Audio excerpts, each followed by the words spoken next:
தமிழ் கழுகு. கிட்னி திருட்டுல அடுத்தடுத்த சில அதிரடிகள் நடக்கும்னு சொல்றாங்க. கிட்னி விற்பனை முழு பின்னணியையும் அமித்ஷா கவனத்துக்கு கொண்டு போயிருக்காங்களாம் பாஜக காரங்க.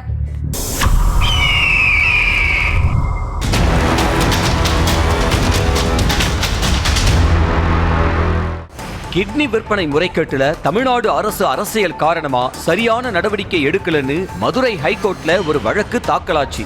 சிபிஐ விசாரணை கேட்டு தாக்கலான இந்த வழக்குல உயர்நீதிமன்ற மதுரை கிளையும் தன்னோட அதிருப்தியை வெளிப்படுத்துச்சு.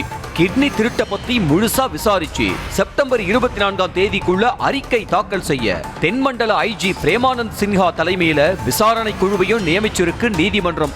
இந்த சூழல்ல நெல்லைக்கு வந்த அமித்ஷா கிட்ட திமுக எம்எல்ஏ கதிரவனோட பெரம்பலூர் மருத்துவமனையில தான் எல்லாம் நடந்திருக்குன்னு சொல்லி கிட்னி திருட்டு பத்தின ஒரு ஃபைலையும் தமிழக பாஜக நிர்வாகிகள் கொடுத்திருக்காங்களாம். இன்னொரு பக்கம் பிரேமானந்த் சின்ஹா இந்த விவகாரத்துல முதல் கட்டமா ஏகப்பட்ட ஆதாரங்களை திரட்டி இருக்கிறதாவும் அடுத்தடுத்த நாட்கள்ல சம்பந்தப்பட்ட மருத்துவமனைகள்ல அதிரடி ரெய்டு நடத்துவார்னு சொல்றாங்க. குறிப்பா மணச்சநல்லூர் எம்எல்ஏ கதிரவனுக்கு சொந்தமான பெரம்பலூர் மருத்துவமனை மேல கடுமையான நடவடிக்கைகள் இருக்கும்னு காவல்துறை வட்டாரங்கள்ல பேசிக்கிறாங்க. திமுக எம்எல்ஏவா இருந்தாலும் நடவடிக்கைகளை கடுமையாக்க சொல்லி ஆட்சி மேலிடம் காவல்துறைக்கு உத்தரவிட்டிருக்குதான்.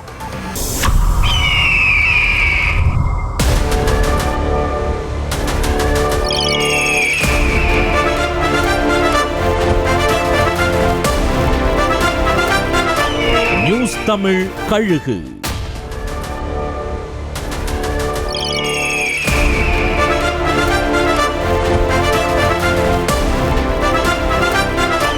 நியூஸ் தமிழ் கழுகு.